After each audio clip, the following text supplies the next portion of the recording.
Perfeito, obrigado a todos e todas por estarem aqui hoje conosco. É, é uma honra estar aqui inaugurando esse painel com pessoas tão qualificadas e um debate tão atual e pertinente. Meu nome é Francisco Cavalcante, eu sou cearense, sou lá do Ceará, e aqui eu represento o Legal Fronts Institute, que é um instituto de pesquisa em Direito e Tecnologia, que juntamente com o CTS está promovendo esse painel Infraestruturas Críticas e Soberania, com foco em data centers sustentáveis. E aqui eu estava até conversando com todo mundo antes, que a ideia é ser uma roda de conversa, então teremos um bloco inicial com falas dos nossos palestrantes e em seguida teremos também um bloco de perguntas para a audiência presencial. De fato, a ideia é que a gente possa construir e responder as questões que estão postas nesse debate de forma democrática, né?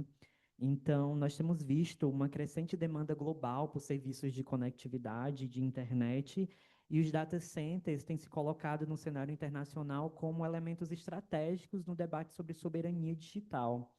E a questão que nós vamos colocar aqui hoje é qual o papel da América Latina nesse cenário e quais são as principais estratégias e desafios que se colocam no estado da arte sobre esses temas. E para isso, nós reunimos aqui palestrantes de vários diferentes setores, então o debate ele é multissetorial, teremos a perspectiva de governo, de academia, do setor privado e também da sociedade civil. E entre os nossos palestrantes de hoje, os currículos deles são muito grandes, eu vou pedir um pouquinho de tempo para iniciar essa apresentação de cada um deles. O primeiro deles que está aqui conosco é o Alessandro Lombardi. Ele tem mais de 20 anos de experiência em capital privado, finanças corporativas, desenvolvimento de negócios no setor de infraestrutura digital. Atualmente, ele é fundador e CEO da Elia Data Centers, atuando em parceria com instituições financeiras globais, e também ele tem uma formação em economia e em administração de empresas, estudou também história e filosofia e arte em prestigiadas universidades italianas. Então, é uma honra tê-lo aqui conosco, Alessandro. Temos aqui representando o CTS a pesquisadora Beatriz Souza Costa, que ela é pesquisadora aqui no CTS no projeto Data NER Regulations. Ela também é sócia da área de Direito Empresarial e Digital no escritório Marcelo Cristiano Advogados, mestre em Direito Civil pela UERJ e também associada à Associação Brasileira de Direito Civil. Virtualmente, nós temos aqui conosco a Marília Maciel, que ela é diretora de Comércio Digital e Segurança Econômica na Diplo Foundation. Marília ela foi pesquisadora e coordenadora aqui do CTS também, onde liderou trabalhos nas áreas de governança da internet, direitos autorais e acesso ao conhecimento, e participou também da elaboração do Marco Civil da Internet. Ela foi membro do Comitê Executivo Multissetorial do NET Mundial, é ex-presidente do Grupo Consultivo de Pesquisas em Governança da Internet sobre estabilidade do ciberespaço e atuou como conselheira na AICA. Ela é doutora em Ciências da Informação e Comunicação e também é bacharel em Direito pela Universidade Federal de Pernambuco. Aqui do meu lado, a minha querida reitora e diretora da SIG, que foi o espaço que me inseriu nesse debate, é a Olga Cavalli, que atualmente ela é decana da Faculdade de Defesa Nacional da Argentina. Ela é membro do grupo assessor do secretário das Nações Unidas para o Internet Governance Forum, IGF. Ela foi subsecretária de Tecnologia da Informação e também diretora nacional de Cibersegurança da Argentina. E, por último, aqui no nosso painel, não menos importante, o Rodrigo Abreu, que é sócio operacional de infraestrutura digital da Pátria Investimentos no Brasil, supervisionando os investimentos e novas teses no segmento de data center e telecomunicação, e CEO da Omnia Data Centers. Ele também já foi CEO e presidente na Oi, na Telecom, na TIM, na Cisco Brasil, na Norte Brasil, Promotion Technology, e iniciou sua carreira no grupo de Promo e também ocupou um cargo de associado de verão no escritório da McKinsey, no Vale do Silício. Ele é formado em Engenharia Elétrica pela Universidade Estadual de Campinas e possui um MBA pela Stanford Graduate School of Business. Então, finalmente, né, muitos currículos muito grandes. Nós temos aqui um painel bem diverso, tanto em setores, mas também em interdisciplinaridade, todos têm uma área diferente, e a ideia é justamente de reunir essa diversidade nesse painel, né, que eu já apresentei aqui os objetivos. E para começar a nossa discussão, nós vamos começar virtualmente.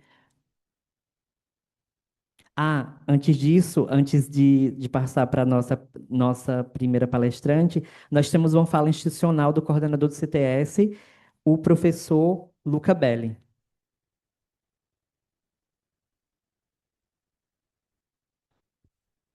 Muito obrigado, Francisco, pela parceria na organização dessa sessão, que é um assunto extremamente importante para o centro. A gente desenvolveu nos últimos 6 anos uma quantidade bem relevante de pesquisa sobre a soberania digital, soberania de dados, soberania em IA. Eu já mencionei isso na introdução do evento hoje.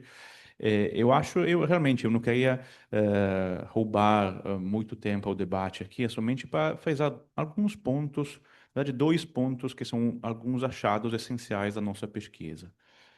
Primeiramente, ao construir a soberania digital, a soberania em IA, a soberania de dados, é essencial entender que não precisamos somente de leis, que de certa forma já temos, mas também de política industrial, que traduz objetivos regulatórios dessas leis em infraestruturas que podem ser utilizadas para alcançar os objetivos das leis, em pesquisa, desenvolvimento, concorrência e inovação ao nível local doméstico.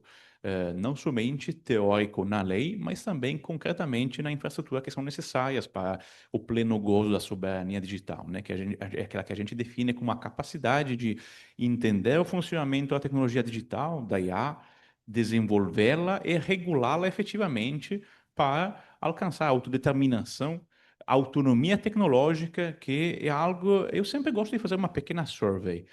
Quem aqui leu a Constituição Federal do Brasil? Os advogados estão respondendo afirmativamente. Quem aqui leu até o artigo 219? As mãos geralmente são menos.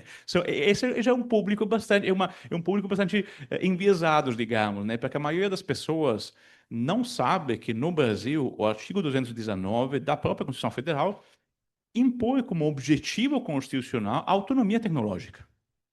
Em outros países, em outras realidades, por exemplo, na Europa, a autonomia estratégica é uma construção teleológica, não é algo que existe, não é um objetivo de direito fundamental. No Brasil, a gente tem uma vantagem competitiva, já está na Constituição. Basicamente, ninguém sabe, mas já está lá.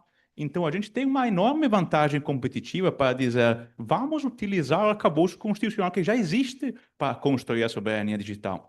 E o segundo ponto que eu quero frisar, que também é resultado da nossa pesquisa, vamos adotar uma abordagem sistêmica.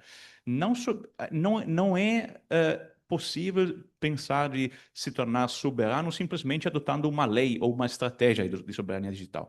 Precisa não somente traduzir a lei e as estratégias com política industrial, mas também entender quais são todos os elementos fundamentais, aquilo que eu chamo de facilitadores da soberania em IA.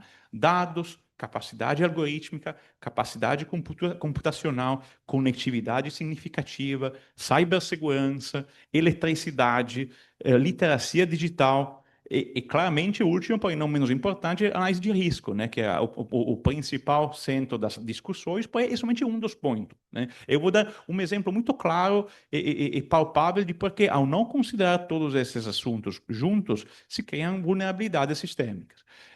O plano de IA que foi adotado ano passado, que foi proposto, na verdade, o ano passado, adotado recentemente, tenta ter essa visão sistêmica, mas, a meu ver, falha, apesar de ser extremamente bem intencionado, porque se concentra muito em capacidade computacional, capacidade algorítmica, sem olhar aos outros pontos. Cibersegurança não é basicamente mencionada.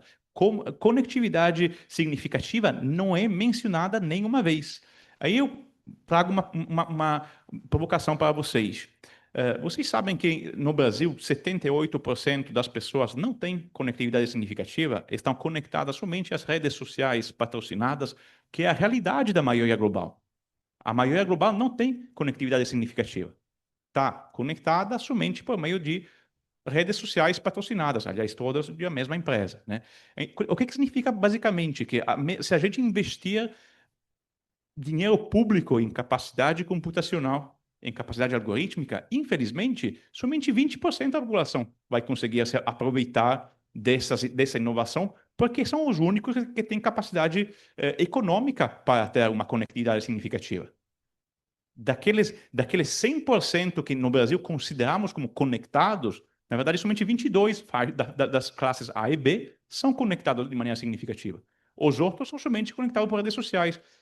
Significa que cada dia eles não somente treinam a inteligência artificial que foi baixada automaticamente nas redes sociais deles, mas também são treinados a considerar essa inteligência artificial como a única inteligência artificial com a qual eles têm contato. Então, para ser realmente efetivos na nossa estratégia, implementação da estratégia de soberania digital, a gente precisa realmente avaliar todos os elementos para ser efetivos e eficientes. E com essas provocações, eu deixo a palavra para quem sabe muito mais do que eu, os pormenores dessa discussão. Obrigado, professor Luca. E agora nós vamos iniciar as nossas falas setoriais com aprofundamento do debate. A apresentação do professor Luca já nos deixou bastante inspirados e algumas provocações muito pertinentes. E nós vamos começar com a Marília, que está virtualmente conosco, a diretora de Comércio Digital da Diplo Foundation, que é uma organização do terceiro setor. E para Marília, nós fizemos uma provocação que é do contexto internacional de disputa por controles e soberania das infraestruturas digitais. Como você, Marília, enxerga o atual posicionamento da nossa região da América Latina nesse tabuleiro de disputas, não só por soberania, mas também por infraestrutura, e que riscos e oportunidades, na sua visão, existem para desenvolvimento de data centers sustentáveis aqui na região, como as operações multilaterais e regionais elas podem ser fortalecidas para ampliar essa resiliência e soberania na América Latina nesse contexto. Então, passo a palavra para você explorar um pouco essas questões. Muito obrigada, Francisco. Muitas perguntas e perguntas bem interessantes. Eu acredito que vocês possam me ouvir bem. Se não for o caso, é só me dizer. Estamos Primeiramente, eu ouvindo gostaria de perfeitamente. cumprimentar os painelistas e os demais presentes no evento. Eu queria agradecer ao Legal Front e ao CTS pelo convite para participar desse painel. É sempre uma grande alegria poder participar da CPDP Latam e voltar, ainda que virtualmente, à FGV, que foi minha casa profissional e acadêmica durante tantos anos. Eu gostaria de dividir minha fala em duas partes. Na primeira, eu queria fazer algumas observações, comentários sobre soberania digital, que me parece uma expressão-chave nessa discussão, como bem colocou o Luca.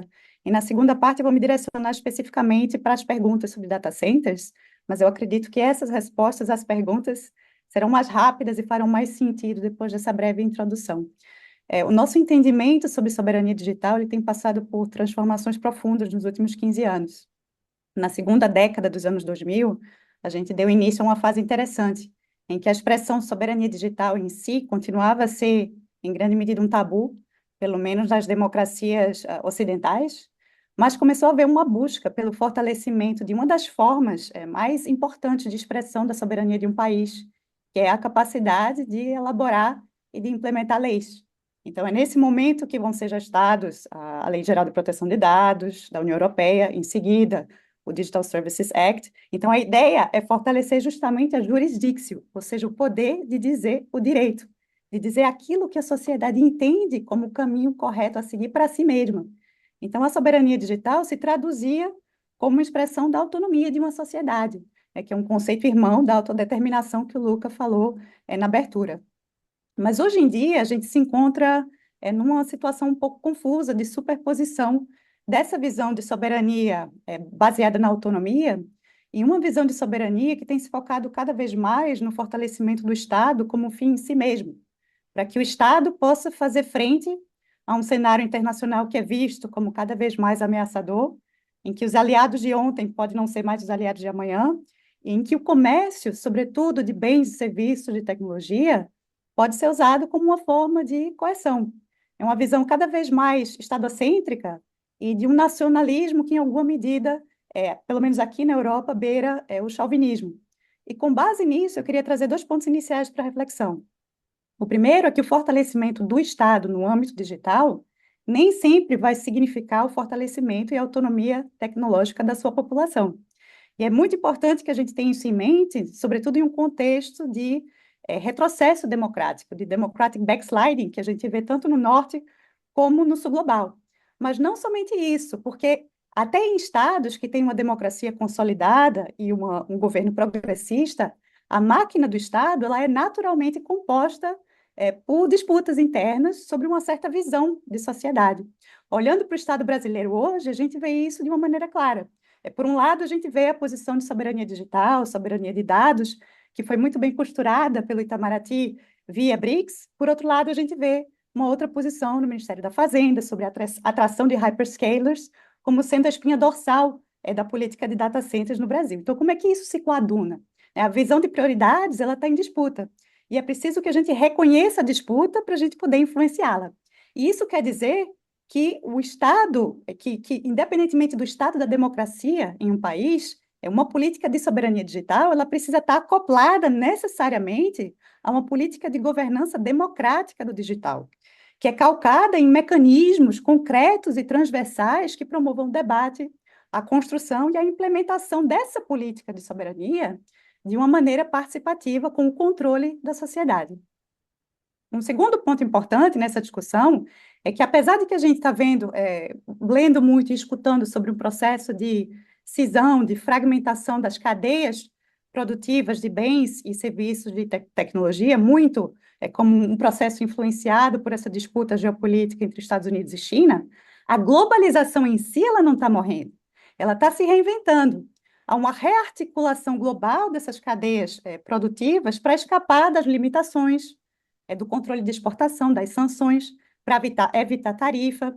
Então, dessa forma, quando a gente fala de soberania do ponto de vista do mercado de tecnologia, na verdade, a gente está falando de duas coisas. Uma é o aumento da nossa capacidade de administrar as nossas relações de interdependência e, às vezes, até de dependência, que vão continuar a existir durante muitos anos, diminuindo os riscos que a gente enfrenta. Como é que a gente faz isso? Promovendo acesso a insumos de produção, diversificando mercados, diversificando parceiros. E, em segundo lugar, a gente precisa pensar que o poder público, ele também, às vezes, ser um agente de mercado, ou um agente capaz de agir sobre o mercado. Então, a soberania vai implicar uma visão estratégica que a gente precisa ter para direcionar o recurso e a ação do poder público para desenvolver tecnologias nacionais-chave. E isso pode ser feito de várias maneiras, como financiamento público direto, o fornecimento de certas isenções e o uso inteligente de licitações públicas no setor de TICs. E aí, novamente, o Brasil, nesse sentido, é um exemplo, talvez, de um uso pouco inteligente de licitações de TICs. Um estudo recentemente saiu essa semana que mostrou que entre 2014 e 2025, o Brasil gastou mais de 23 bilhões de reais na compra de serviços digitais oriundos de fornecedores estrangeiros, em sua maioria americanos. E dentre esse valor, 10 bilhões somente foram gastos com pagamento de serviços de armazenamento na nuvem, serviços de cloud. E a tendência é justamente que esses gastos venham a crescer. Esse é um estudo bastante interessante, que se chama Contratos, Código e Controle, que foi publicado por centros de pesquisa de várias universidades brasileiras conjuntamente. Então, com esse panorama, a gente pode cair nas perguntas específicas sobre data centers. Em primeiro lugar, acho que a gente precisa considerar que data centers são componentes essenciais para o funcionamento da economia digital. Mas a gente sabe disso há mais de 10 anos. Por que a gente está falando tanto de data centers hoje? Lógico, o advento da inteligência artificial aumenta a nossa necessidade de processamento, mas não é só isso. A gente está passando por uma guinada geopolítica e geoeconômica que colocam como prioridade, e o prefixo geo já nos indica isso, o controle sobre o território e sobre os recursos que se encontram no nosso território como um instrumento de projeção de poder. E na nossa região, na América Latina, como em outras regiões, isso tem se traduzido numa pressão para a localização de infraestrutura física, como data centers, nos nossos respectivos territórios. Mas olhando para a América Latina, o que a gente pode ter em mente nesse cenário? Em primeiro, data center presta um serviço de armazenamento e de processamento de dados. Mas na economia digital, o verdadeiro valor, ele se encontra nos dados, que é o que a gente discutiu no painel passado. Então, do ponto de vista de um país, ter infraestrutura de processamento no seu território pode trazer algumas vantagens específicas, sim. Latência diminuída, contribuir para melhorar nossa balança de serviços, trazer certos spillovers positivos para a infraestrutura de energia, de conectividade. Mas, se o país não extrai valor desses dados e simplesmente hospeda empresas estrangeiras que remetem seu lucro e sua inteligência para fora, o ganho real do ponto de vista do desenvolvimento tecnológico pode ser muito baixo em comparação com o investimento. Então, o país vira um call center de dados que usa suas vantagens comparativas, majoritariamente ambientais, energia, água, para exportar um serviço, mas não alterando a concentração de poder que a gente vê hoje na economia digital. Ou seja, o país fica numa situação de não ter soberania cognitiva. E isso é algo que coletivamente a gente precisa evitar. E é preciso considerar que a nossa região ela é também muito rica em termos de exemplos. O objetivo de territorializar data centers tem sido implementado de maneiras muito diferentes nos países da região. O Chile, por exemplo, é um país que tem uma economia extremamente liberalizada, incluindo a economia digital. Então, em um país com esse perfil, qual é a ideia de soberania digital desejada e possível, ou seja, aquela que se coaduna com o perfil do país? Né? A percepção de soberania digital chilena em relação a data centers, ela se encontra muito bem explicitada no Plano Nacional de Data Centers, que foi aprovado recentemente. A gestão da política de data centers foi bem sucedida no Chile até um dado momento, mas gerou um alto custo social. Então, justamente essa política vem fazer com que haja um alinhamento melhor entre os interesses do Estado e os interesses das empresas. E é só a partir da identificação desse alinhamento que o governo vai traçar metas para definir especificamente em quais pontos do território esses data centers vão ser instalados para diminuir o seu impacto ambiental, diminuir o seu impacto social. Então, é algo que a gente precisa levar em consideração também quando a gente pensa numa estratégia. No Uruguai, que é um país menor, com outro grau de complexidade, a gente tem um outro tipo de exemplo. Né? A Antel, que é uma empresa pública, detém grande parte do mercado, inclusive de data centers, e é provedora de serviços para o setor público e também para o setor privado. A AWS, o Google são clientes da Antel. E ela é uma empresa superavitária, que contribui com o orçamento público do Estado uruguaio. Então, é possível a gente pensar em condições específicas em que a provisão pública de serviços de cloud pode ser lucrativa, pode ser de qualidade. Né? E por que a gente não pode pensar em autonomia? Para pensar em autonomia, a gente precisa também pensar em ter alternativas públicas. É porque a gente não pode ter uma soberania real se a gente não tem capacidade de processamento de alguns dados-chave. Dados do Estado, dados sensíveis, dados do nosso centro de pesquisa. Então, precisa existir essa complementaridade entre infraestrutura pública e privada. A importância do privado me parece muito clara na nossa região, mas é preciso que a gente aumente o foco, talvez, na importância do desenvolvimento da infraestrutura pública, que é garantidora de opção, de autonomia e de resiliência. Então, para concluir e só amarrar essas ideias, eu acho que a gente tem alguns pontos que a gente pode se concentrar.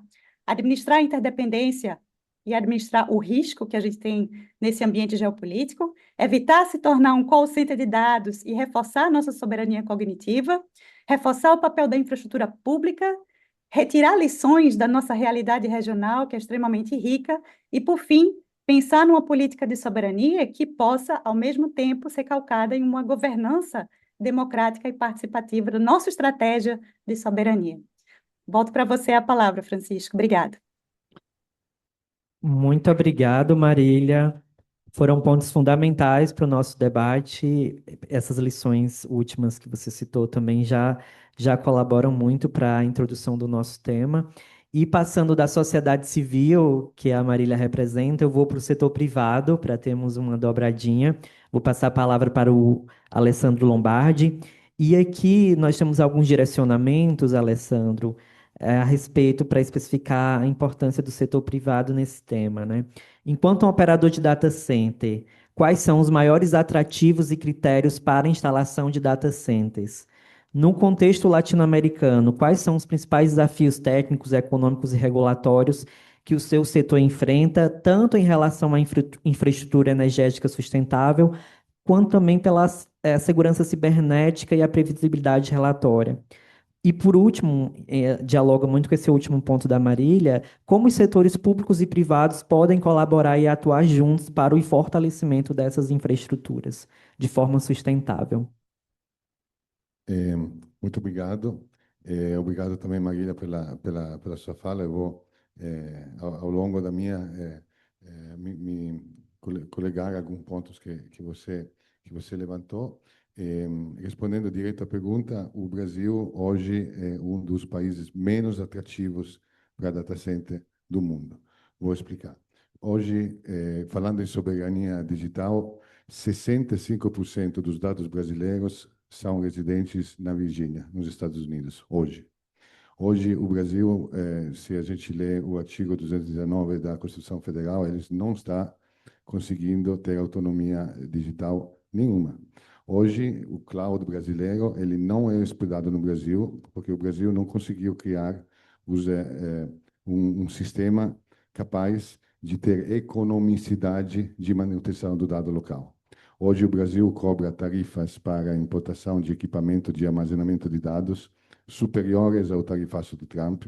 Hoje, para um equipamento de storage, seja ele japonês, chinês ou americano, o imposto cobrado no Brasil, a tarifas, o total das tarifas é 52,7%. Se quiserem, sendo que eu importo, eu tenho de cabeça quais são todos os impostos que estão sendo cobrados. Portanto, não tem viabilidade econômica que o brasileiro tenha o seu dado armazenado no Brasil. Desde que teve a LGPD, uma parte dos dados começaram a ser armazenados aqui no Brasil. Tem algumas empresas exclusivamente, até hoje, americanas, que começaram, apesar da carga tarifária, fazer investimentos locais. Mas todos nós que acessamos as nossas fotos no cloud, elas dificilmente estão armazenadas aqui. Facilmente estão armazenadas nos Estados Unidos. Dependemos disso por causa da falta de uma política de atração de data center. Agora, eu sou italiano, moro aqui há uns anos, me sinto quase um italiano carioca, e eu não entendo como é possível que o único país que tem uma matriz energética verde, tem um custo da energia competitivo comparado com o resto do mundo, ele tenha que importar energia abastecida facilmente a carvão dos Estados Unidos para armazenar os seus próprios dados, porque isso que estamos fazendo com qualquer transação com o nosso celular. Acessamos as fotos da nossa família, essas fotos estão armazenadas em um lugar na Virgínia, abastecido a óleo, a gás, e o planeta é um só. Portanto, eu não entendo por que não poderia ser feito aqui, onde tem energia solar, eólica, hídrica, em abundância.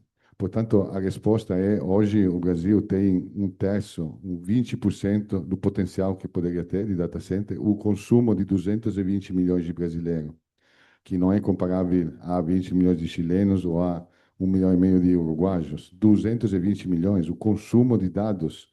E o Brasil ele não conseguiu construir uma infraestrutura capaz de armazenar os dados dos brasileiros. Eles estão todos lá fora. Falando dos Estados Unidos e China, é um debate teórico, porque hoje 92% da computação brasileira é baseada em software americano. A gente está falando com a Marília, eu me parece que seja Zoom, portanto é Oracle, é a infraestrutura do Oracle que estamos usando aqui para conversar com ela.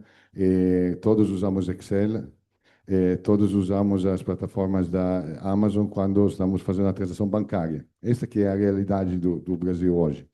É interessante dizer, vamos ter tecnologia chinesa? Vamos. Vai demorar 5 ou 6 anos. E é uma transição que pode vir a ser feita, mas é uma visão de longo prazo para a gente parar de ter esta dependência que de fato hoje tem.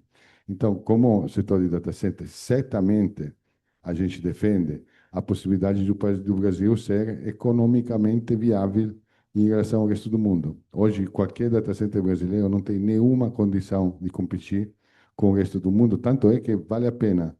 Imaginem o custo de armazenar na Virgínia e transportar os dados diariamente através dos cabos submarinos para servir o mercado brasileiro. Ele seria muito mais fácil ter no Rio de Janeiro, em São Paulo, os dados dos brasileiros, né? Cadê a soberania digital brasileira? A gente perdeu totalmente isso por causa de política tarifária. Isso que eu entendo que o que eu estou dizendo não é muito uma opinião, é um fato que o workload, como se chama, a computação, ela não está residindo aqui hoje.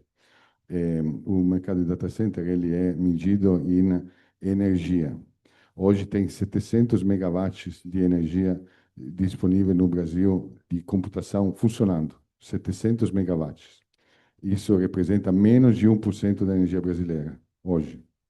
E tem 1,5 GB de capacidade de geração de energia americana que está servindo o mercado brasileiro. Este aqui é um fato. Aí, óbvio, mas por que a gente não traz para cá? Porque custa mais caro. Porque o arcabouço tributário faria que o cloud brasileiro, que é o mais caro do mundo, aqui, os serviços digitais brasileiros são os mais caros do mundo. Tem uma tabela, o Brasil está lá no mais caro. Tanto é que as empresas brasileiras não estão conseguindo fazer a adoção ao cloud. É um dos países mais atrasados, apesar de ter uma das melhores internets do mundo. Você sabe, o Internet Exchange brasileiro é o número 1 global. Então, aqui, o internet funciona fantasticamente bem. Apesar disso, as empresas não conseguem armazenar nas nuvens. O que significa? Que toda empresa brasileira tem que fazer um investimento enorme para armazenar os dados em casa. É isso que acontece, se chama mainframe. É algo que se usava 20 anos atrás. O resto do mundo, a Europa, a Ásia, Estados Unidos, estão utilizando tecnologias de cloud. No Brasil, isso ainda, 70% das empresas brasileiras não estão fazendo isso, por causa do alto custo. E não é a Microsoft que está cobrando 3 vezes mais porque não gosta de brasileiro, não, porque é caro. Tem um imposto de importação de equipamento de 52%. Imagina, o Uruguai, o Chile não tem esse imposto. Portanto, para eles é mais fácil. Marília, quanto ao Chile, eu preciso dizer que Google construiu no Chile um data center que vai consumir, quando terminado, um terço da energia uruguaia somente para servir o Brasil. Porque não tem 52% do imposto. Então, eles vão construir lá, vão usar a energia do Uruguai, um terço da energia do Estado todo. É claro que me parece que Niterói é maior do que o Uruguai, então não é um estado tão grande em termos populacional. Mas esse que, dá um ponto de vista de infraestrutura, e eu garanto para vocês, é um discurso totalmente apolítico que eu estou fazendo. Inclusive, o Luca, você fez uma introdução muito interessante, mas as mídias sociais americanas estão longe de pensar em data center no Brasil.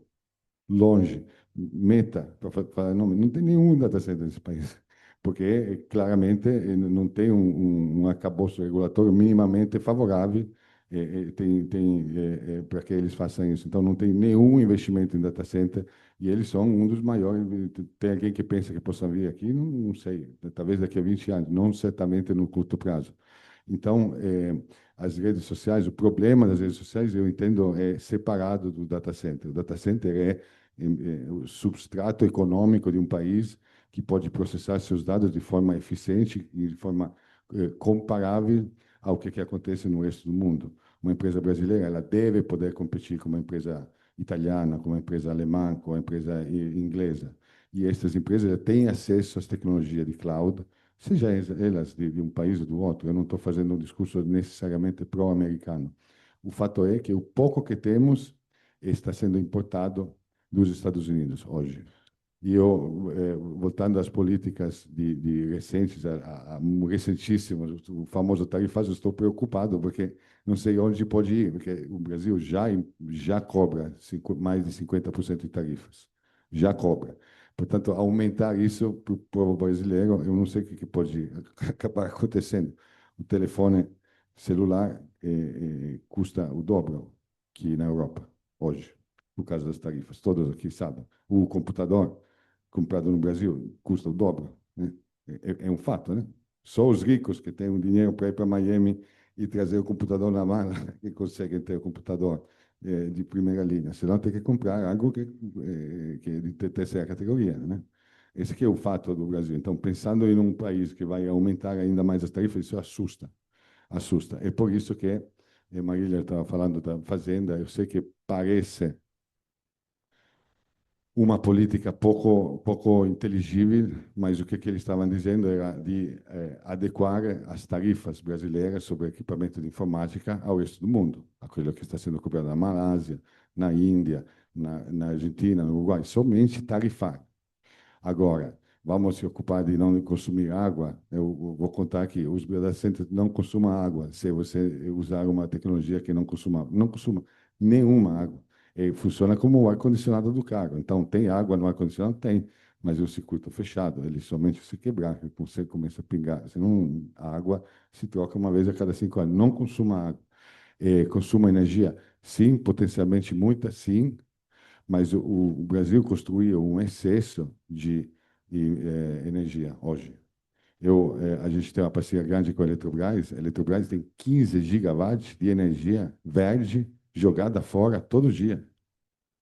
Todo dia, a Eletrobras tem 15 gigawatts. É um volume incrivelmente expressivo de energia. Que está sendo, a energia não se pode armazenar, tá? Portanto, é jogada fora. E tem os americanos que estão gastando energia com carvão para processar nossos dados. Então, faz sentido isso vir aqui? Claramente sim. Então, eu entendo que, no espírito da Fazenda, esse é o objetivo. Então, vamos resolver esta ineficiência tributária. E é uma renúncia tributária, não podemos renunciar em nada, claro. Então, é uma antecipação dos efeitos da reforma. Portanto, a gente estava, para poder ser competitivo, esperando este movimento da Fazenda. E eu entendo que ainda vai ter, apesar de ter agora uma polêmica eventualmente até maior do nosso setor. Encerrando, o fato de ter uma matriz energética que é 90% verde realmente o Brasil é abençoado. Eu entendo que grandes governantes do passado foram preservacionistas antes de qualquer outro país do mundo. Os chineses hoje estão investindo pesantemente em energia renovável. O Brasil investia em energia renovável nos anos 60, 70. Foi construído Itaipu. Ele tem a cultura do preservacionismo natural. Penso que nenhum grande país tenha melhor que o Brasil. Portanto, sendo que a inteligência artificial é a tecnologia do século, o Brasil tem aqui a chance de jogar um papel importante, relevante, não somente de ser autônomo, mas de poder exportar tecnologia local.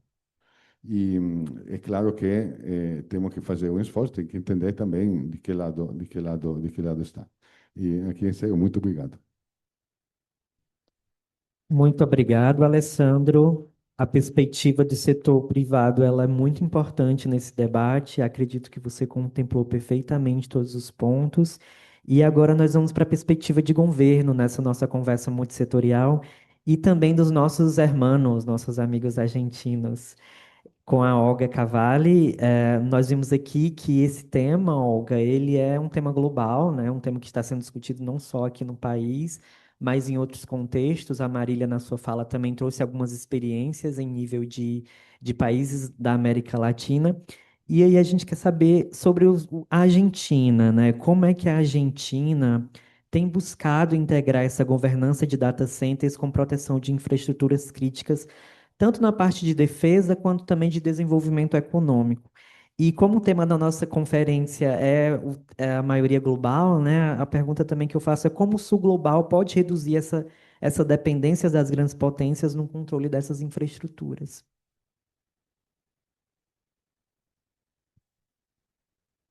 Microfone. Bom dia a todos, todas aqui presentes e virtuais. Olá, meus colegas palestrantes. Olá, Marília, querida. Tanto tempo sem ver você. Aqui, parabenizar a FGV Direito Rio, a Luca, a sua equipe, pela organização deste evento, sempre muito importante, cada vez mais importante cada ano. Agradecer pelo convite ao meu querido amigo Francisco Cavalcanti, e Legal Fronts Institute também. Uma lembrança da South School on Internet Governance, que foi organizada neste maravilhoso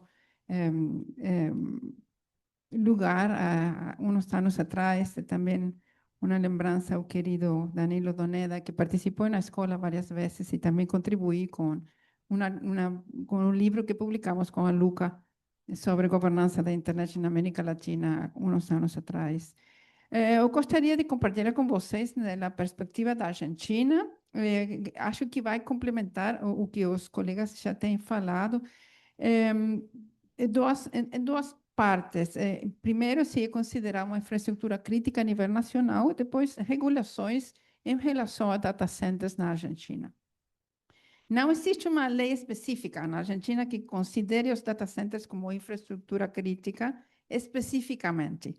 No entanto, são considerados como parte da infraestrutura crítica quando hospedam sistemas que fornecem serviços essenciais.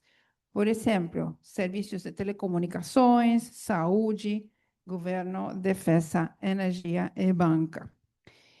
Tem alguns fundamentos normativos, não temos uma lei específica, mas temos fundamentos normativos. Uma resolução do Poder Executivo Nacional define a infraestrutura crítica do Estado como aqueles que são indispensáveis para o funcionamento de serviços essenciais, tais como sistemas de saúde, segurança, economia, defesa, que se estivessem fora de serviço, afetariam a segurança nacional ou o bem-estar social geral. A lei digital argentina declara de interesse público desenvolvimento das tecnologias da informação da comunicação, telecomunicações e dos recursos associados a eles. Se considera crítica as redes de serviços TIC, incluindo os centros de dados que prestam serviços a terceiros. Não tem uma lei específica, mas tem distintos acercamentos ao conceito. Perdão. Equipe Nacional da Resposta à Emergência Nacional, CERAR, o CERT Nacional é considerado componente crítico como parte da Estratégia Nacional da Cibersegurança. Vamos falar disso amanhã também. Uma aclaração, o Centro Nacional da Resposta à Emergência somente tem competência com a infraestrutura do governo argentino nacional. E, por último, as empresas privadas que operam centros de dados com serviços essenciais, nuvem pública, serviços a entidades financeiras ou governamentais, aplicam voluntariamente, eu vou falar sobre isso no momento, normas internacionais. Eu vou detalhar isso em um momento também. Então, na América Latina, o que eu tenho investigado, pesquisado, na maioria dos países, os centros de dados são considerados, de alguma maneira, infraestrutura crítica. Não completamente, mas de alguma maneira. Com algumas diferenças nas formalidades. Eu posso ir com detalhes da América Latina, mas gostaria de falar alguma outra coisa da Argentina primeiro. Se na Argentina estamos obrigados a armazenar os dados na Argentina ou não. O colega já tem falado disso, muito interessante, a informação que brindou sobre o Brasil. Eu realmente não tinha tanta informação, é muito útil para mim. Na Argentina não existe uma obrigação legal geral que exija que todos os dados sejam armazenados no território nacional. Mas temos algumas exceções. A Lei de Proteção de Dados Pessoais, que como já foi falado na palestra desta manhã, está em processo de atualização. A Argentina foi um dos primeiros países a ter uma lei de proteção de dados pessoais na América Latina, mas agora, depois de todas as mudanças na União Europeia, essa lei tem que ser atualizada, estamos nesse processo. Esta lei não proíbe transferência ou armazenamento de dados fora do território nacional. Não tem obrigação de manter os dados na Argentina, mas tem limitações para enviar os dados a países que não sejam convenientes. Para evitar isso, é necessário que o país destinatário tenha um nível de proteção adequado, conforme determinado pela Direção Nacional de Proteção de Dados Pessoais da Argentina. Se o país não tiver esse nível de proteção, são assinadas cláusulas contractuais específicas e que tem que ter consentimento expresso da pessoa na causa. Tem alguns organismos nacionais podem exigir que os seus dados sejam alojados, se fala? Alojado? Desculpa meu português, eu adoro a língua, mas eu faço erros. Alojados em centros de dados no país ou mesmo no interior do próprio Estado. Por exemplo, no centro de dados da Empresa Nacional de Telecomunicações. Um exemplo concreto são as políticas promovidas pelo Ministério da Modernização em concursos para serviços de computação à nuvem. Tem setores regulados, bancos, saúde, defesa. Neste caso, o Banco Central da Argentina e a Superintendência de Seguros de Saúde, o Sistema Integrado de Informação de Saúde, podem exigir, não é obrigatório, mas podem exigir uma autorização prévia se os dados forem alojados no estrangeiro. Neste caso, é importante notar que, na prática, muitos bancos alojam dados em centros de dados locais para efeitos de conformidade desta regulação. Outros países na região também não impõem uma obrigação geral. Já foi falado o exemplo do Brasil, mas em alguns setores da banca, defesa e saúde, às vezes tem alguma limitação. Depois eu gostaria de falar de se existe a Argentina não tem regulações para a construção de centros de dados. Não temos uma regulamentação geral específica que regule o processo de concreção, construção e operação dos centros de dados completamente. Mas existem algumas regulações técnicas, códigos de construção, regulamentos sectoriais que regulam alguns aspectos. Por exemplo, a construção, cada município, a Argentina tem muito município, como o Brasil, tem regulações que têm a ver com a regulação, a segurança da construção do centro de dados. Tem uma lei de segurança e higiene no trabalho que tem que aplicar a toda a construção da Argentina e também aos centros de dados. Tem uma regulação das condições mínimas de serviço para centros de dados. Isso existe e estabelece requisitos mínimos a cumprir pelos centros de dados que são contratados por organizações, especialmente por setor público nacional. E depois, é importante notar que existe uma série de certificações internacionais que não são solicitadas, pedidas por a regulação nacional, mas geralmente os centros de dados mais importantes do país seguem e têm essas certificações que vou detalhar agora. É um pouco técnico, mas acho que vai agregar informação interessante na fala. Uma das mais famosas do mundo é Uptime Institute, certificação Tier 1, Tier 2, Tier 3.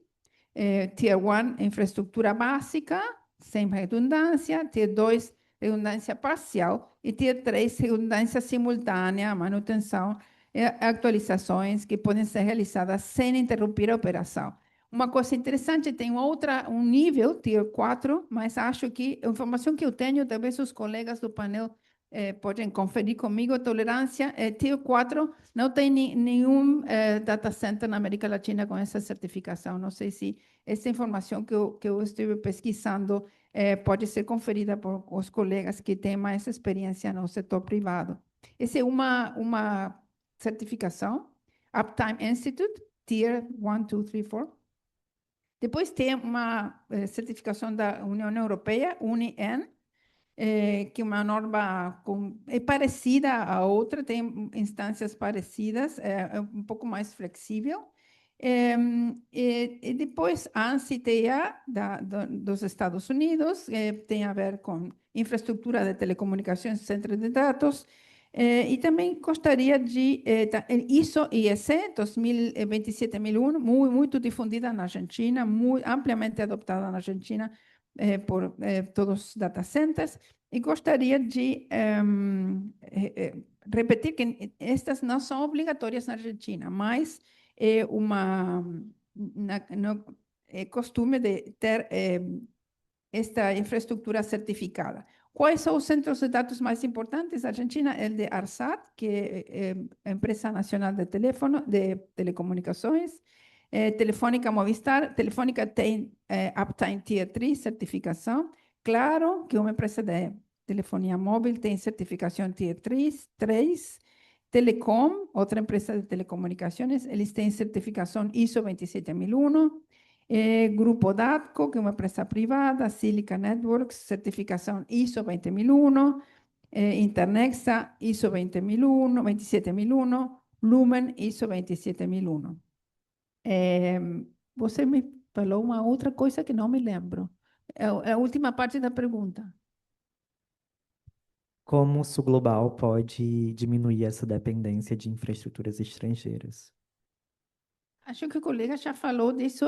Acho que é bem difícil, porque construir infraestrutura é muito caro. E agora, se você tem fibra ótica de um lugar a outro, a distância não é uma coisa importante. Se você tem um bom bandwidth, ancho de banda, se fala, banda larga, com uma boa instalação da fibra ótica, você pode aproveitar o espaço que já está instalado em outros países. Então, é difícil construir porque é caro, tem infraestrutura cara.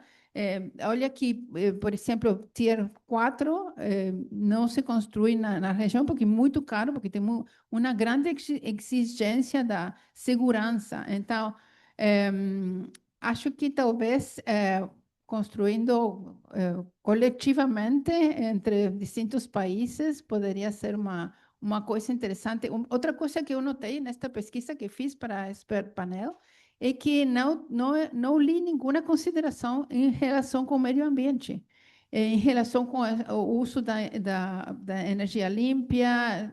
Todas as regras têm a ver com segurança, redundância, segurança do trabalho, segurança dos trabalhadores, mas não encontrei nenhuma dessas regulações que tenha a ver com meio ambiente. Alguma outra coisa mais? Não? Graças, Olga. Seu português está ótimo. E a Olga tocou num ponto muito importante, que é a dimensão da sustentabilidade, que também está no foco desse debate. Os outros painelistas já tocaram nesse ponto indiretamente, mas nós temos também aqui na nossa mesa a representante do setor acadêmico da comunidade técnico-científica, que é a Beatriz, que é pesquisadora aqui do CTS. E o direcionamento que nós fizemos casa perfeitamente com a dimensão da última fala da Olga, que é a questão da sustentabilidade, né? Considerando essa dimensão, Beatriz, na sua opinião, quais são os principais gargalos que tem hoje no Brasil para o desenvolvimento de data centers sustentáveis, frente aos desafios ambientais e também energéticos, como alto consumo de energia e água? Como nós podemos garantir que essa expansão e atração dos data centers, que é um projeto almejado pelo governo brasileiro, respeite também os limites da sustentabilidade e contribua para a transição energética brasileira? Então, passo a palavra para você. Bom, obrigada, Francisco. Primeiramente, queria agradecer por ter feito a organização nesse painel em conjunto comigo, aqui com o pessoal do CTS. É um prazer estar aqui junto com pessoas que têm extrema expertise no tema, seja no setor público, seja no setor privado. Então, eu espero conseguir contribuir um pouco, né, com o meu pequeno conhecimento sobre direito ambiental no debate. E, para tanto, eu queria fazer essa questão da sustentabilidade em dois eixos, né? Eu vou tentar falar de uma parte um pouquinho mais burocrática, que pode interessar o setor privado, e uma parte mais focada especificamente no nosso Plano Brasileiro de Inteligência Artificial, que acaba falando também um pouquinho sobre sustentabilidade. A gente termina aqui essa colocação com falar um pouquinho do Redata, que é o programa que está sendo capitaneado pelo Ministério da Fazenda, que já foi mencionado um pouco pelo Alessandro na fala dele. Então, inicialmente, né, a questão da sustentabilidade ela tem gargalos diretamente na fase pré-operacional. E por que eu falo dessa fase pré-operacional, que seria a escolha do local, né? Como o Alessandro bem colocou, o Brasil ele tem uma carga tributária muito alta para atrair esses data centers para aqui, mas, para além da carga tributária, a burocracia ela vai depender conforme o Estado. Isso porque a nossa legislação, né, de acordo com a Constituição Federal, ela determina uma competência comum entre os entes federativos para ter a regulação, por exemplo, de licenciamento ambiental. Então, em um estado, a gente tem certas regras para data center, em outro estado, a gente vai ter outras regras para conseguir viabilizar essa atividade naquele ambiente, né? Se a gente olhar, por exemplo, de São Paulo, a Companhia Ambiental do Estado de São Paulo, a CETESB, ela entende que a instalação de data center não precisa de licenciamento ambiental. Por outro lado, a gente tem algumas regras para a utilização do sistema de energia e também para a questão do uso de água, né, necessário para esses data centers. Se a gente for olhar o Goiás, ele teve um movimento atual que aprovou uma normativa criando um licenciamento ambiental simplificado especificamente para data center, com o fim de puxar esse setor, né, estimular esse setor a escolher esse estado para estar ali. Então, a gente tem essa disputa, né, já dentro do Brasil, para determinar onde essa indústria ela vai ser localizada, o que gera para o setor privado, né, pode gerar, além de uma questão de barganha mesmo entre os estados, né, a necessidade de você ter uma política mais ativa com cada ente federativo, também gera uma insegurança jurídica, porque você não tem uma legislação, como já foi bem dito aqui, que trate do tema de uma forma geral. Então, essa lacuna legislativa, ela atrapalha desde a fase da operação dos data centers aqui no Brasil.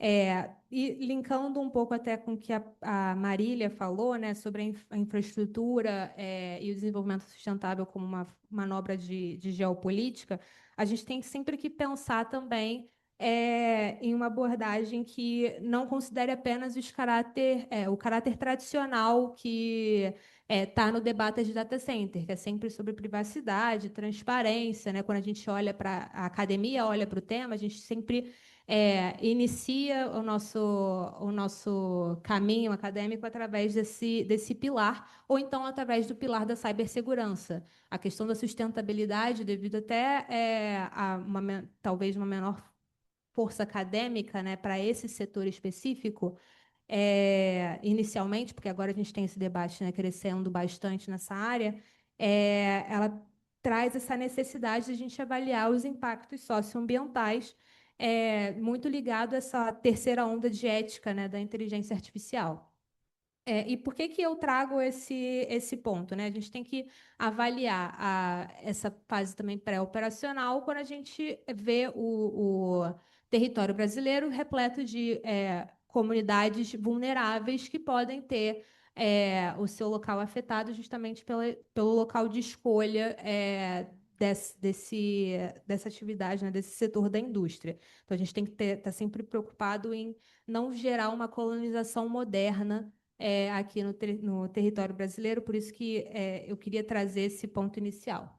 E aí, indo para o segundo eixo, né, e já fechando a minha fala, quando a gente olha para a questão de água e de energia, que está nessa segunda pergunta que o Francisco me fez, a gente, em primeiro lugar, tem que reconhecer que o Brasil ele tem um potencial de energia renovável enorme, né? E isso já leva o Brasil assim, à frente de outros países como um atrativo de investimento. O problema é que a gente, como bem foi dito aqui, a gente não tem uma política pública, né? Uma pegada mesmo de questão de governo que auxilie trazer esses data centers aqui para o Brasil, mesmo com o nosso potencial energético.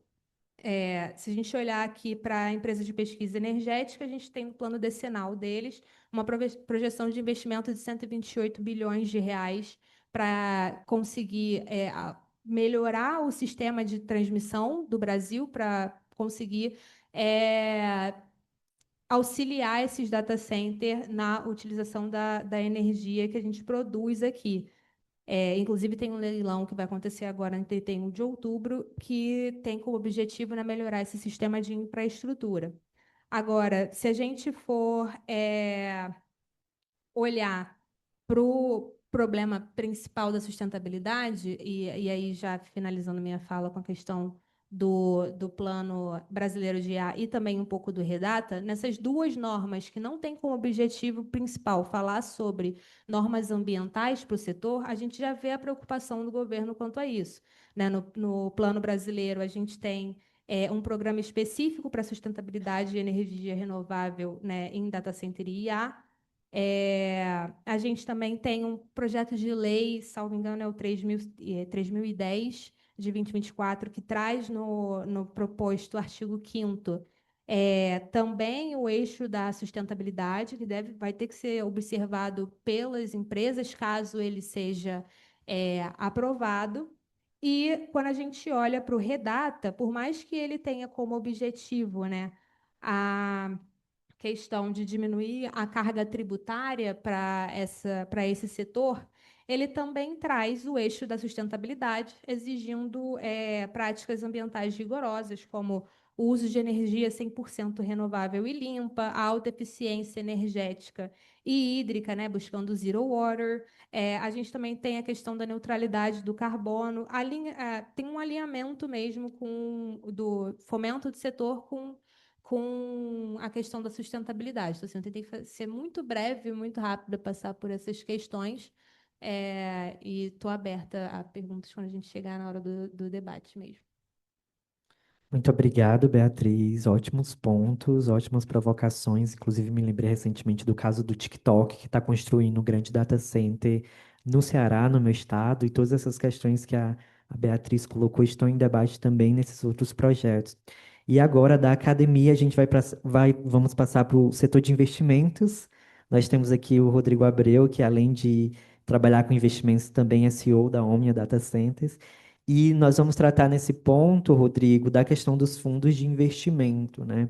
O que ainda dificulta a maior expansão desses investimentos em data centers sustentáveis aqui no Brasil e na nossa região, já trazendo também esses pontos que a Beatriz mencionou, e como as políticas públicas e as parcerias públicas-privadas podem oferecer uma maior segurança jurídica, soluções e previsibilidade para atrair o capital e fomentar a infraestrutura digital regional.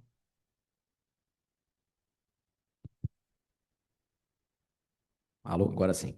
Bom, obrigado, Francisco, obrigado também, CTS, pelo convite, o CPDP, e é um prazer estar com vocês, falando até na condição tanto de investidor em infraestrutura, quanto de operador de data center, e tendo vindo de um passado muito ligado a dados. Eu ajudei a trabalhar no próprio desenho de algumas das cláusulas de LGPD, enquanto eu trabalhava com dados, e do próprio Marco Civil de Internet, quando eu fui de telecom. Então, acabando juntando um pouco aqui essas perspectivas todas diferentes. O Pátria hoje é um grande investidor de infraestrutura, o maior investidor de infraestrutura do Brasil, e investe em infraestrutura digital, que é a área do Alessandro já há bastante tempo, inclusive no setor de data center, né? E olhando para como é que o investidor olha para isso hoje, e que impacto isso deveria ter também em relação à política pública, em relação ao desenvolvimento de país, à soberania digital, acho que é importante falar um pouco de quais são esses requisitos de futuro, né? E esses requisitos foram mencionados aqui, vários deles. A revolução tecnológica leva a uma necessidade gigante de consumo de energia globalmente. A gente não está falando de nada, nenhum privilégio brasileiro. Para dar números, uma medida para vocês, globalmente, nos próximos 5 anos, se espera que o mundo precise de pelo menos 100 a 150 gigawatts de nova capacidade de data center. Isso significa que, dentro de talvez 5 anos, aí na casa de 4 a 5% da energia do mundo seja dedicada para data centers. Hoje ela está na casa de 1 a 2, né? E esse volume de energia, ele precisa vir acompanhado de sustentabilidade. Ele precisa vir acompanhado de sustentabilidade, porque é impensável você crescer 150 gigawatts de consumo global consumindo carvão, como o Alessandro falou. E aí, de fato, vários dos grandes players de energia, de data center, felizmente, fizeram sim compromissos com neutralidade de carbono, e isso é acompanhado do ponto de vista dos investidores. Agora, para que isso possa acontecer também, precisa haver um ambiente de negócio favorável para que nós, como região, Brasil mais América Latina, possamos também cumprir com alguns dos papéis da nossa vocação. O Alessandro falou bastante aqui do nosso desafio tributário, principalmente. Acho que talvez seja o maior empecilho que a gente tem. Mas eu sei que ele é um otimista, até porque, se não fosse um otimista, não estaria fazendo esse nível de investimento e de compromisso com o futuro que está sendo feito por ele. Nós também somos otimistas, eu sou otimista, e acho que, do ponto de vista de Brasil e Latam, além da nossa disponibilidade energética e de condições de sustentabilidade, a gente tem muitos elementos interessantes que, um pouco de ajuda, eles podem efetivamente causar uma grande onda de investimentos e destravar muita coisa para o país e para a região.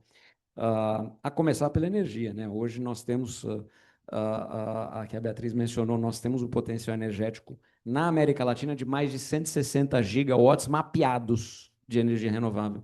Ou seja, só a América Latina seria capaz de abastecer o mundo inteiro em 100% da capacidade de data center que vai aparecer pelos próximos 5 anos.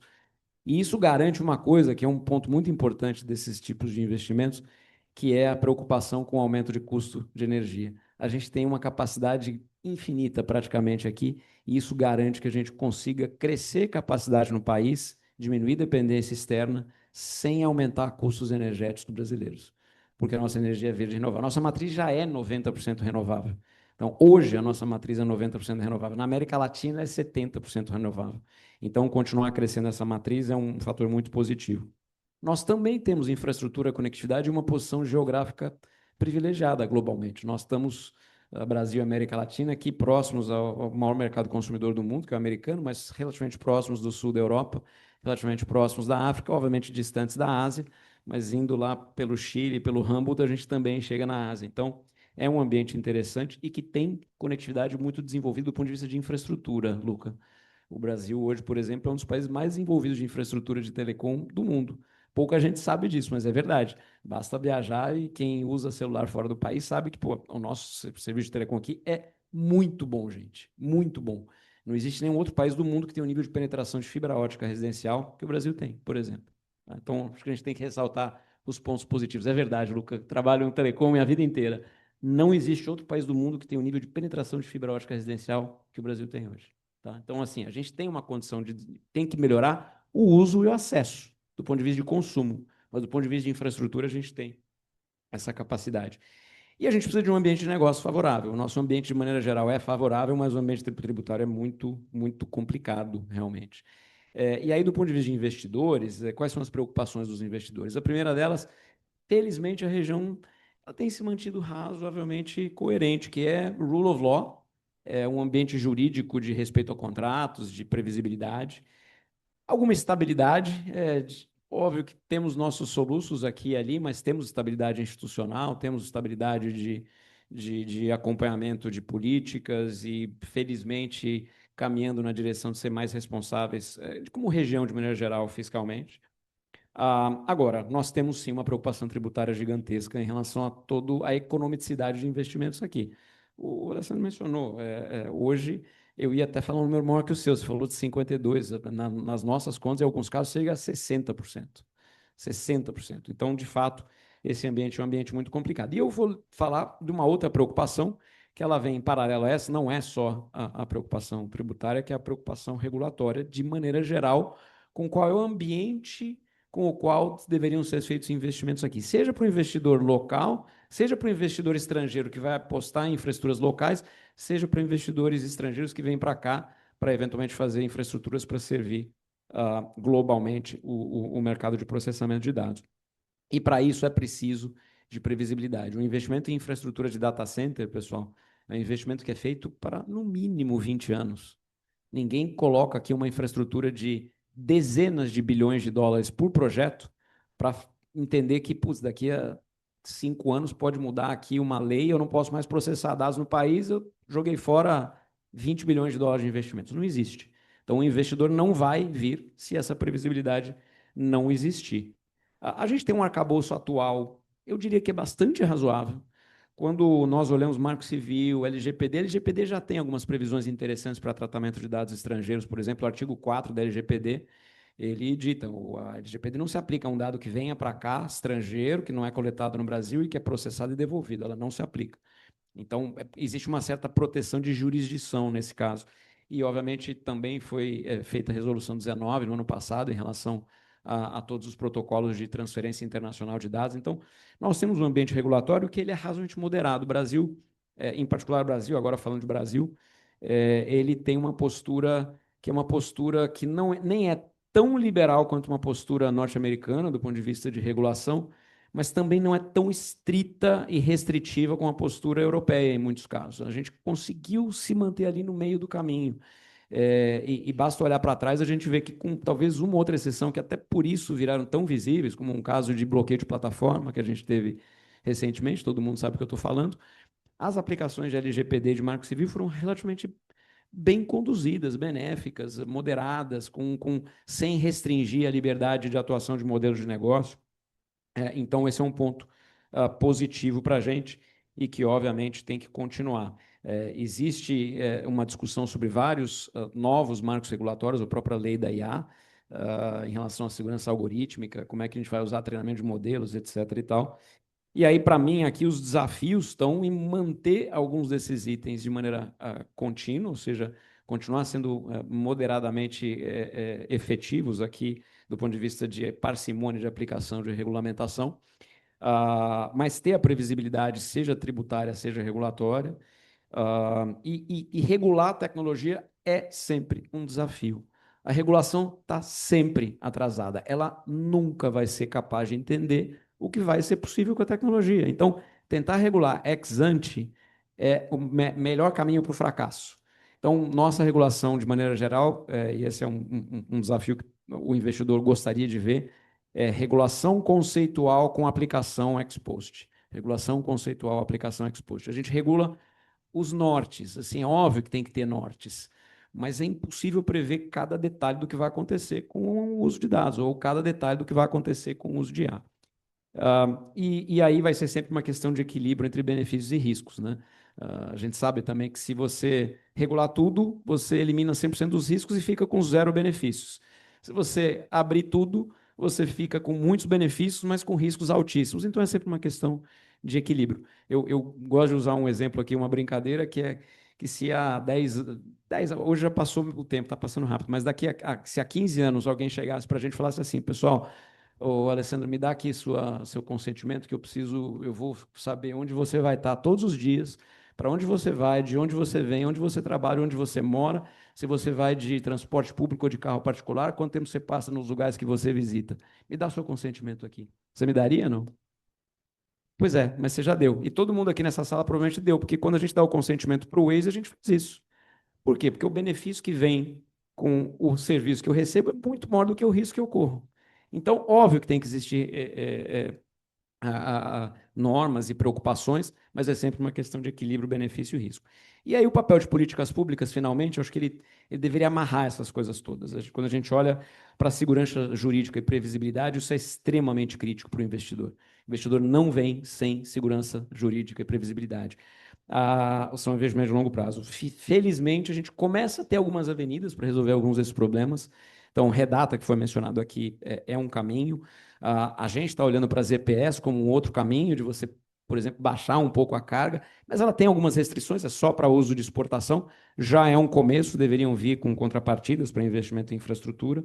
Nós deveríamos ter visões de regulação conceitual com sandbox para testes de novas tecnologias. Deveríamos até falar de jurisdições de dados para poder também garantir que a gente consiga fazer as coisas aqui. E no fomento e atração é uma combinação dessas coisas todas que vai funcionar. Acho que dá para fazer muita coisa. E aí, em relação à soberania, só o último ponto para acabar, é interessante lembrar que quando a gente olha do ponto de vista de escala global, de o que é possível fazer aqui, tem vários níveis de escala global. Alguns deles a gente nunca vai atingir e nenhum país do mundo vai atingir, provavelmente. Quando a gente fala de GPU, hoje tem uma empresa no mundo que faz uma máquina de ultralitografia capaz de fazer uma GPU. Uma empresa, que fica na Holanda. Tem uma ou duas empresas no mundo capazes de produzir GPUs. Porque não existe, os custos à escala são absolutamente proibitivos para você fazer isso em todo lugar. Então, de fato, vai haver concentração. Quando a gente olha para plataformas, existem um número muito maior de plataformas, existem plataformas regionais, mas ao mesmo tempo vai ser muito difícil desenvolver coisas que sejam completamente distribuídas. Quando a gente olha para software e para modelos, obviamente aí a gente abre a porta para ter muito desenvolvimento regional e aí a gente deveria apostar. O Brasil tem vários unicórnios que vieram basicamente pela disponibilidade de infraestrutura e porque tem acesso a um mercado grande. Isso poderia acontecer do ponto de vista de desenvolvimento de modelos, poderia acontecer do ponto de vista de desenvolvimento de IA, mas temos que saber que algumas coisas são viáveis, outras são praticamente inviáveis do ponto de vista econômico. Então, é não tentar perseguir o inviável para poder maximizar o esforço e a possibilidade da gente chegar no viável. O investidor está de olho em previsibilidade, em segurança jurídica, em rule of law, em ambiente de negócio e, obviamente, em um ambiente de economicidade que faça sentido. É isso. Muito obrigado, Rodrigo. Também agradeço por ter comentado as demais falas. Sua fala foi bem completa e com isso nós concluímos os tópicos inicialmente levantados no nosso roteiro. Agora nós vamos ter um bloco de 5 minutos rápido para vocês que estão aqui presencialmente perguntarem. Em seguida teremos um bloco de 2 minutos cada um para fazer as considerações finais e agradecimentos. Alguém na plateia quer fazer alguma pergunta?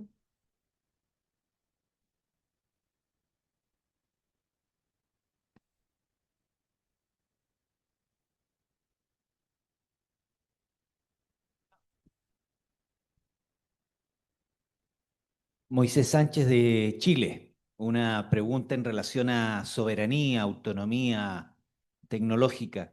En Chile hay un caso de una industria que es la industria de los observatorios astronómicos que se construyen con inversiones internacionales y cierta cantidad de horas anuales son reservadas para la investigación nacional. Pregunta, ¿qué pasaría si en el caso de los centros de datos, hablo de los grandes centros de datos, se abriera una discusión que estableciera una suerte de royalty, una suerte de capacidad de cómputo o de un porcentaje del centro de datos que se puede discutir para el país que está recibiendo esa inversión, justamente para mantener esa autonomía estratégica? ¿Esa conversación existe, está en la mesa, se puede abrir, la ven razonable? Posso comentar aqui, obrigado.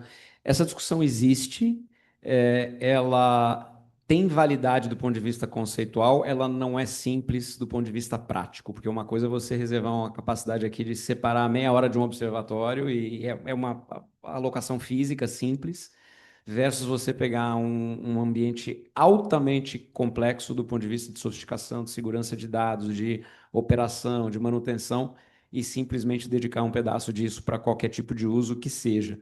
Então, essa discussão existe. O que vem acontecendo é que as discussões têm sido mantidas no sentido de você fazer o contrário, você fazer, juntamente com o investimento nas estruturas privadas, você fazer fomento também de estruturas públicas, e que vem com investimentos de contrapartidas, e que vem com, eventualmente, compromisso de prestar serviços locais. Isso está presente, por exemplo, nas discussões de Redata. Então, ela é uma provocação pertinente. O diabo está no detalhe aqui. Não é simples você, por exemplo, pegar um centro altamente seguro com 1 milhão de requisitos operacionais de uma empresa qualquer, seja ela nacional, seja ela estrangeira, e falar assim, não, então me dá um pedaço dessa sua capacidade aqui, e agora a gente vai dedicar para uso público. Então, acho que esse é o único caveat aqui dessa recomendação. Não sei se alguém mais quer comentar, mas... Ya quedé sintonizada en español, así que voy, voy a seguir todavía. No exactamente sobre capacidades de data centers, pero uno de los temas que preocupan y gran desafío para América Latina es poder llegar a entender el impacto de la computación cuántica. Y las computadoras cuánticas hoy se pueden acceder básicamente en forma virtual, o sea que se pueden hacer pesquisas, se pueden hacer investigaciones sin necesidad de tener una, que probablemente nos lleve mucho tiempo tener una. Entonces, hay algunos conceptos en base a la conectividad, fibra óptica, un buen ancho de banda y, por supuesto, la benevolencia de las partes de poder compartir recursos críticos como estos, ¿no? Recursos, no sé si críticos, fundamentales para tener presentes actividades en América Latina. Y gracias por la pregunta. Obrigado. Temos mais alguma pergunta? Sim. Aqui. Bom dia, boa tarde. Sou Fernanda Campagnucci, do Internet Lab. Queria direcionar a pergunta principalmente para a Beatriz, talvez para a Marília também, ou quem mais quiser responder. É uma questão que é importante para a soberania também, né? Que é como que fica o acesso à informação e à transparência da operação, ou mesmo dos planos de implantação dos data centers no Brasil, né? Considerando essa questão que você falou sobre compartilhamento de competências, a gente sabe que muitas dessas questões a gente vai ter que perguntar diretamente em municípios, em estados.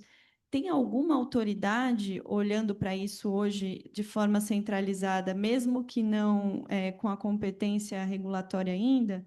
E essa discussão está aparecendo nas propostas de regulação, nos projetos de lei que estão sendo discutidos, ou seja, como que a sociedade vai poder acompanhar tanto o consumo de água, de energia, quanto a questão tributária também, os benefícios fiscais que estão sendo oferecidos, enfim, quem são esses operadores? São duas dimensões aí. Não sei se a professora Marília quer iniciar, mas caso não queira, tá tudo certo, não sei. Sim, beleza. Bom, obrigada pela pergunta. Atualmente, a gente olha para essa questão de transparência, né, para data center da mesma forma que a gente está olhando para inteligência artificial, né? A gente não tem hoje um vislumbre de uma autoridade que vá avaliar essa questão de uma forma mais ampla e multissetorial. Então, acaba que a gente tem que, por exemplo, quando a gente vai falar sobre dados pessoais, a gente vai ter que olhar para a atuação da NPD. Quando a gente for olhar para uma questão mais de compartilhamento de dados entre entes federativos, a gente ainda tem uma lacuna mesmo de regulação. Quando a gente fala de cibersegurança, a gente tem um outro órgão regulamentador traçando essa matéria. É interessante esse ponto da necessidade de ter um órgão público que possa auxiliar a sociedade civil no acompanhamento da implementação desse plano, né, nacional. A gente já tem o de inteligência artificial, a gente poderia ter um de data center específico, não sei se, realmente me foge o conhecimento, não sei se a professora Marília tem inputs quanto a isso, mas algo voltado para data center. Mas são realmente gargalos que a gente vai enfrentar no momento da regulação e no momento também do fomento dessa atividade aqui no Brasil, porque a gente vê uma corrida entre diferentes entes para que o investimento aconteça, mas talvez não de uma forma tão organizada como, pelo menos, a academia queria que ela tivesse sido feita, né? Não sei se eu passo a palavra para a professora Marília, não sei se ela tem mais alguma colocação. Posso só fazer um complemento rápido, porque eu acho que é interessante aqui. Um dos agentes que tem ajudado e pode ajudar muito nesse sentido são os organismos multilaterais. E eu vou dar um exemplo de experiência própria. Por exemplo, hoje nós temos como investidor IFC. O IFC ele tem regras claríssimas de sustentabilidade, então tem até os ESG Standards de IFC que se aplicam a qualquer investida que ele receba, e que obrigam a você cumprir com uma série de parâmetros, seja de consumo energético, seja de impacto em comunidade, seja de deslocamento de população nativa, seja de consumo de água. Então, na prática, isso tem acontecido. No nosso caso, por exemplo, nós jamais sonharíamos em construir um data center que consumisse água. O Alessandro mencionou aqui, de fato, se fez muito alarde em cima de água. Vou dar um número para vocês, assim, um data center gigante que nós estamos planejando, ele consome o equivalente a mais ou menos 50 residências, 50. E é basicamente consumo de água humana, porque as pessoas trabalham dentro do data center que precisam de água. Mas, na prática, se isso fosse feito no passado, há 5, 10 anos, eles poderiam consumir o equivalente a 50 mil casas. Então, a tecnologia, felizmente, avançou, e isso vem um pouco por consciência, obviamente, de investimento, mas vem também pelo papel dos financiadores, dos organismos que vão fazer esse tipo de supervisão. Então, para quem não conhece, os AFC e ESG Standards aí são bem interessantes, eles são muito profundos e olham para requisitos que vão olhar para a água, que vão olhar para não só consumo energético e água, que são os mais comuns, mas inclusive impacto em comunidades. Tá? Posso dar duas coisas. A primeira é que nós, a Lei Data Center, a gente é realmente preservacionista, a gente realmente quer um futuro digital mais verde. A gente é realmente do lado certo da Lua. Eu falo isso realmente de coração. No nosso caso, você entra no nosso site, tem o relatório de sustentabilidade, a gente tem 9 data centers no Brasil, em 5 estados, e tem lá o consumo de água de cada um deles, o consumo de energia elétrica. Então, se quiser informar, nem todos têm esse nível de atenção a divulgar os dados de sustentabilidade. Mas, dito isso, queria de novo lembrar da Marília, ela falou do Chile. Eu fui recentemente em Santiago, eu sinto muito, mas eu não consegui ver as Andas porque tinha neblina, é uma neblina de poluição. E aí você pensa em um país que fez uma política de atração de data center e depois é poluído, né? Então, é certo que o Brasil tem que fazer uma regulamentação de data center que prevê a sustentabilidade. É certo que tem que se cobrar quem, por acaso, tem loucura de, por exemplo, utilizar combustível fóssil nesse país para abastecer computação. Isso não deve ser, eu acho, deveria ser proibido mesmo. Não tem nenhuma razão para utilizar combustível fóssil ou para utilizar água, porque tem tecnologias, inclusive, que até são pouco eficientes do ponto de vista econômico, mas que elas consumem muita água. Isso deveria ser proibido no Brasil. Agora, tem quem do meu setor é muito contrário ao que eu vou falar, mas não importa, eu falo mesmo assim. A Anatel, ela é um regulador político, um político que tem, de novo, Rodrigo, você conhece a Anatel melhor que eu, tem que não gosta, mas os data centers, o resultado da computação, ela tem que passar pela internet, não tem jeito um data center não ser conectado. A gente o setor de data center é um grande ponto de troca de tráfego, portanto, o regulador que deveria ter, que tem o mapa dos data centers, de fato, é a Anatel. Portanto, por que não, e eu sei que eles estão pensando nisso, não passar para eles essa bola de dizer, olha só, cadê a energia? Quero ver a conta, quero ver que você não está comprando energia de cavalo. E, terminando, eu gostaria de lembrar que o cimento, a indústria do cimento consuma 15% da energia desse país e quase 10% da água, e não é que ninguém está preocupado de regular este consumo de água na indústria do cimento. A indústria têxtil faz um consumo de água absurdo, de energia 15 vezes maior do data center, ninguém está preocupado com eles utilizarem isso só para se lembrar que a gente é importante. Eu estou dentro, né, dessa luta para a sustentabilidade, mas vamos também. Tem muita indústria que consuma muita mais energia e muita mais água que ninguém se preocupa em regulá-los. Ninguém, né? Marília? Obrigada, Francisco. Eu vou responder a pergunta da Fernanda e acho que eu vou fazer minhas considerações finais, se você me permitir. Eu acho que a Fernanda tocou em pontos extremamente importantes. E é justamente nesses pontos que você tocou que eu quero fazer referência quando eu falo da necessidade de a gente acoplar uma política de soberania para data centers a uma política de governança democrática, para que esse tipo de informação seja transparente. E não é essa a realidade que a gente vê hoje, né? O estudo que eu citei, que levanta o quanto foi gasto em termos de compras governamentais para serviços de tecnologia, inclusive cloud, teve que olhar em 3, 4 portais diferentes para ter esses dados. E muitas vezes a compra do serviço é feita por intermediários, então não tem como você saber exatamente se foi uma compra de um serviço Google ou AWS. E aí eu volto a um ponto que eu acho que é importante. A gente está falando de saídas do ponto de vista de política pública diferentes. Um é atrair data centers de empresas estrangeiras, outro é criar condições no nosso país para que data centers de empresas nacionais possam prosperar, e outro é ter uma infraestrutura pública. Essas saídas, elas não são autoexcludentes, mas elas têm um impacto diferente do ponto de vista da nossa soberania. Se a gente vai usar os nossos recursos, que são abundantes, para ter data centers instalados no território nacional, quais são as empresas que a gente vai querer impulsionar ou dar preferência? É esse debate que está acontecendo na Europa que eu acho que a gente precisa fazer também. E eu acho que o debate ele não pode ser dissociado de data centers e política de dados. As duas coisas elas estão extremamente vinculadas. Como foi mencionado várias vezes no painel, a gente tem uma dependência enorme de serviços americanos. Acontece que todos os provedores de serviço americanos, eles são sujeitos à legislação americana aplicada de maneira extraterritorial. Então, o Cloud Act, por exemplo, dá possibilidade do governo americano de requisitar acesso a dados, mesmo se os data centers não estiverem localizados no território americano, mas estiverem num outro território. E as empresas americanas, elas precisam responder à legislação americana.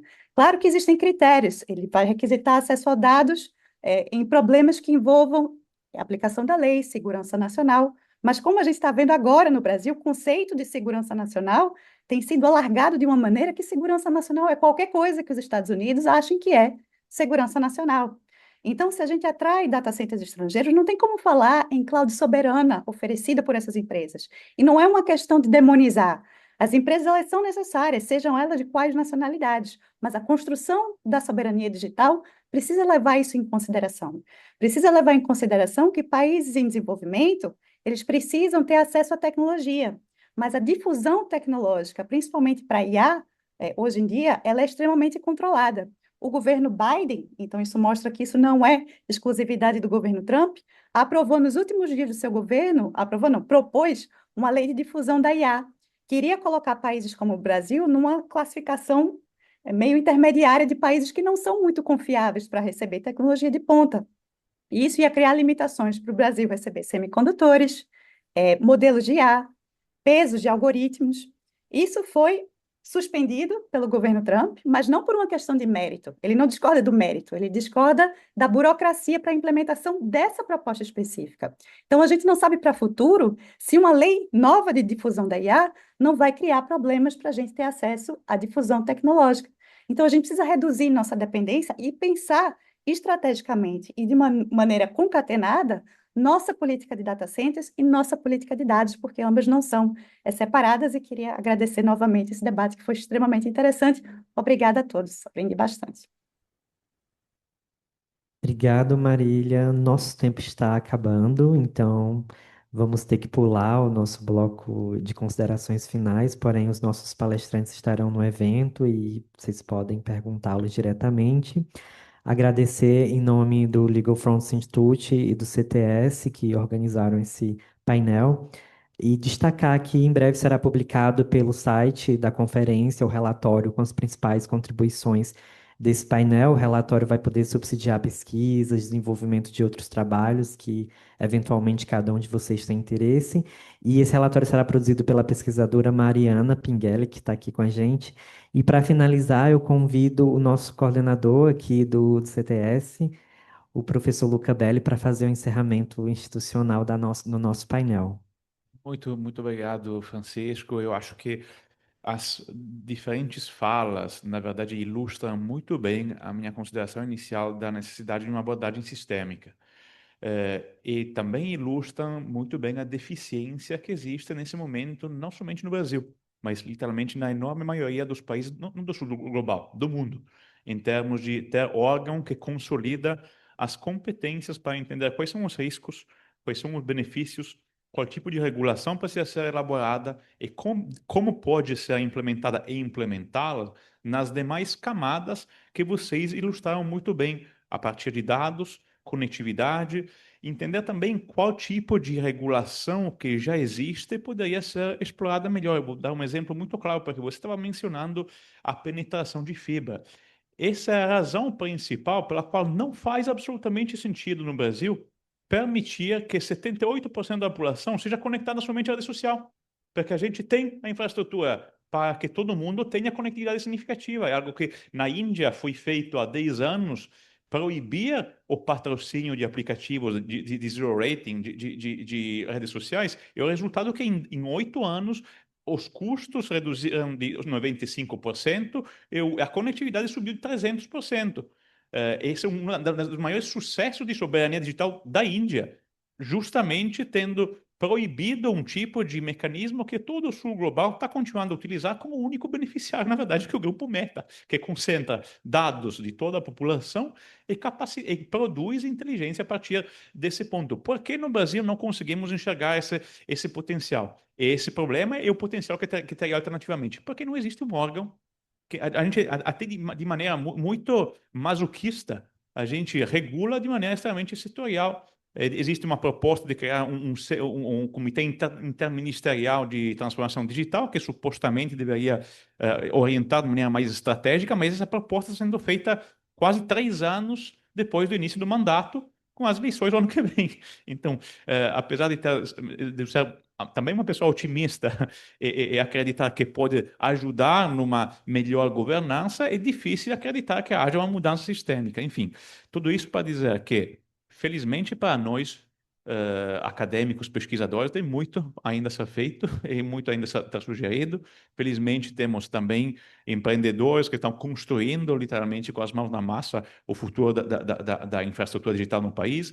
Felizmente, temos muitos parceiros, amigos. Eu sempre lembro que a Marília me contratou aqui, depois de migrar para a Europa, ela me contratou aqui há 10 anos. Então, sempre é bom encontrar de volta os amigos, os parceiros e continuar também nesse bom trabalho que a gente está fazendo, avançando a pesquisa, o pensamento sobre esses assuntos. Muito obrigado, então, a todos e a todas.